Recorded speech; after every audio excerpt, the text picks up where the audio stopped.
Okay, back at it. I'm trying to scoot that down. I'm going to just pull it down like this. There we go. Okay, so we're at number 7. We left off at number 6 on the last video. This is number 7. Oops, I'm writing number 7 because I said number 7, but that's not the way this equation is set up. This inequality. Notice that we've got an inequality.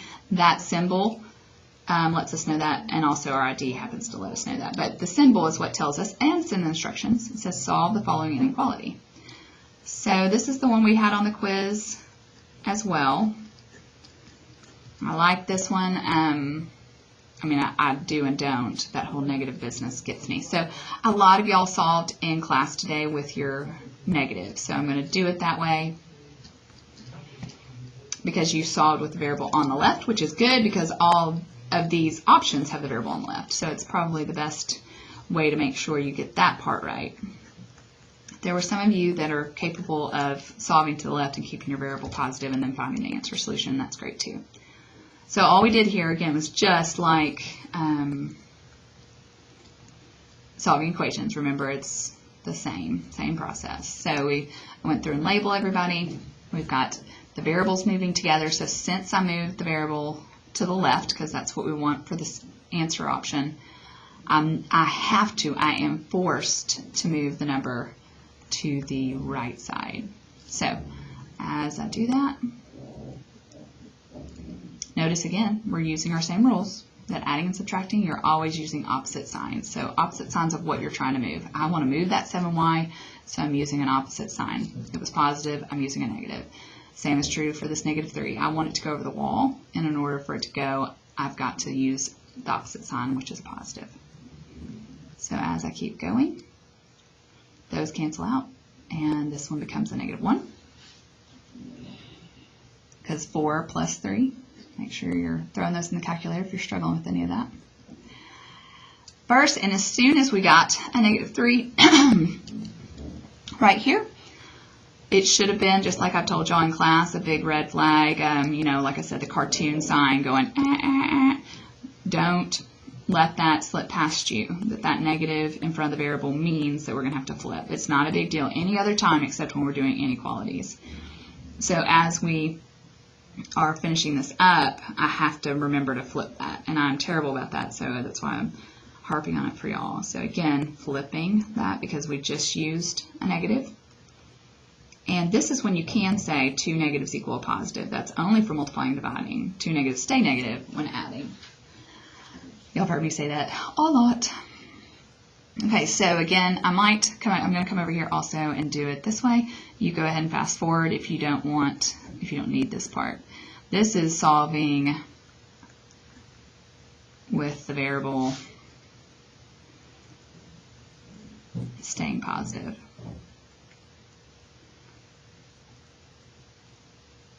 Okay, so that would mean I would go with the 4y, moving over to the 7.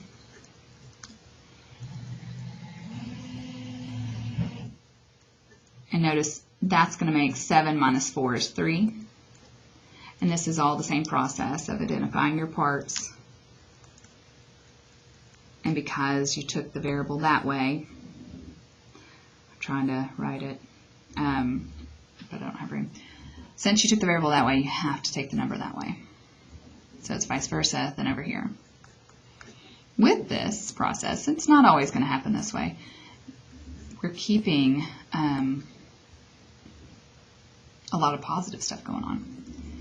So the main thing here is that we divide by 3 on both sides, and our variable is on the right, and we don't have those options over here. But if you can translate that or read that the alligator is open to the y, it's definitely going to be one of these two options because of the no line under it. So that helps us rule out these two right here, no matter what. Like we could have made that decision right away. And so now it's a question of which way is it going.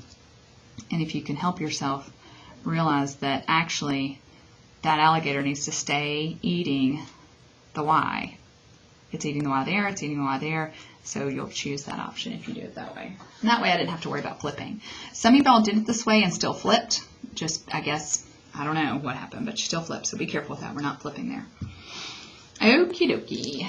Number 8. We kind of got a long way to go with her. Okay, so, solve by elimination method. This is the system of equations.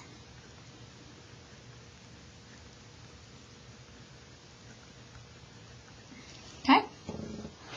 So remember that given that we have 2 variables we're going to try to find both of those. That means that we're going to have an ordered pair situation here. Obviously, they're not going to give you that answer. And this again is from 3-3. Gives us it even gives you down to the question, to the number ID. Remember we talked about that you can look up and practice these over and over again with these particular questions. So I'm going to work with what I've got right here only because it's already set up and it's already in canceled mode. So remember with solving systems of equations, you're looking for one set of variables to be exactly the same with opposite signs. So we need them to be opposite signs for x or y, doesn't matter. And in this case, since we already have one, my eyes kind of hone in right here because we've got an opposite sign situation. And then I'm looking at the fact that they are exactly the same. So right away, I'm jumping in and going, okay, well, I'm just going to go ahead and use what we've got and smash them, like I said. And that means to essentially combine. I don't like to use the word add because it's not always add. I mean, it is, but y'all tend to think you're supposed to add every single time, but it means just to combine. And when we do that, we've got a positive and a negative, and that gives us that 0. And this comes down as a 9, and this comes down as a 54. And then we just use our rules for solving equations. And notice that that's the y term, and it's going to sit in the y spot. And I'm not going to be there on the test to remind you, hey, don't write those backwards. So be careful with that.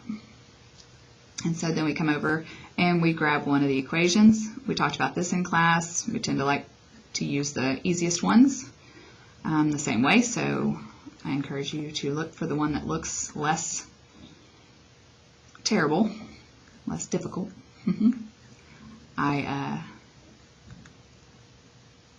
Always looking for less negatives in my life.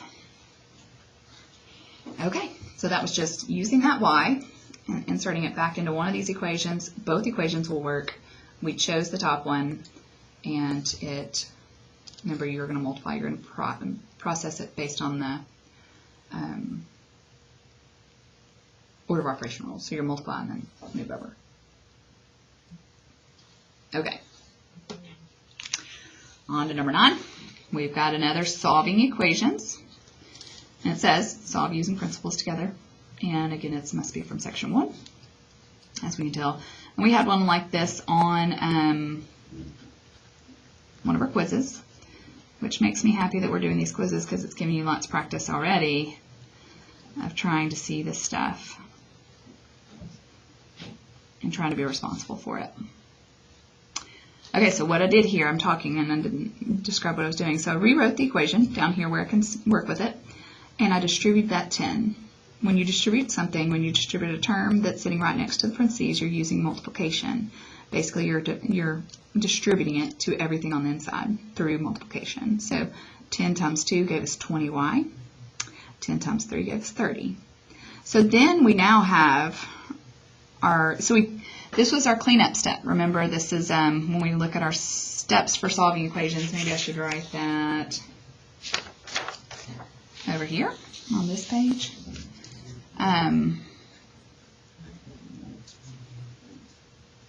Remember, we had first 1 and 2 are our cleanup steps.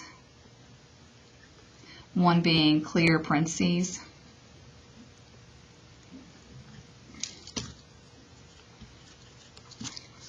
Erase that, rewrite that.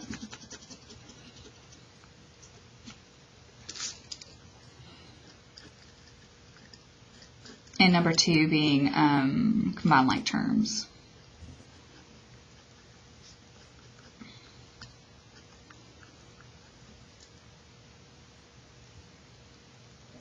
And that means combine like terms means to remember, pay attention to what side they're on. And if there's multiple on one side, you're not going to use opposite signs.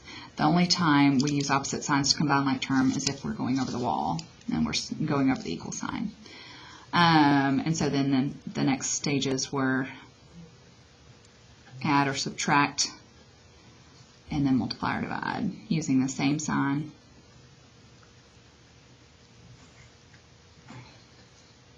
then multiply and divide using, forgive me, not same. So by the time you get this printed off, I mean, when you get this in your email, you're going to see that use opposite signs for add and subtract, and multiply and divide, we use the same sign. Part of me was going to delete and back up every time I messed up, but I think it's good for y'all to see me make mistakes. So, but you should have that in your notes already. I was just putting it in there in case somebody's not going to watch the video because they'll see this in print. And so put that to go with these two solving equation ones. So we've come back over here to this one that we were working on that starts out with that first rule of cleaning up those parentheses, which means to multiply and get that through. And then we go back to, like I was saying, labeling everything and go through the process of solving equations as we have already. So that becomes 60 equals 20y. And notice that we've got the variable on the right. That's okay. So 60 divided by 20 is then 3, as you can see from the answer. 10. Let's see if I can get a second page in on this section. Oh, maybe not. This is all the solve by elimination method, and I was like, eek. Okay, so, but it may not be that bad because as we notice that both sets of terms are the same, and we really need opposite signs on either one of them, so we can choose which one we want. And I'm going to just jump right here and go with a -1 right there, and a -1 right there, and -1 right there. So as we multiply through, we get, remember that that's -1, it means it just changes all the pieces of the inside, or of the equation in that case. We bring those together, combine, as these two combine and cancel out to 0. These two also cancel out to 0. And this -2 and a +3 equals 1. 0 will never equal 1.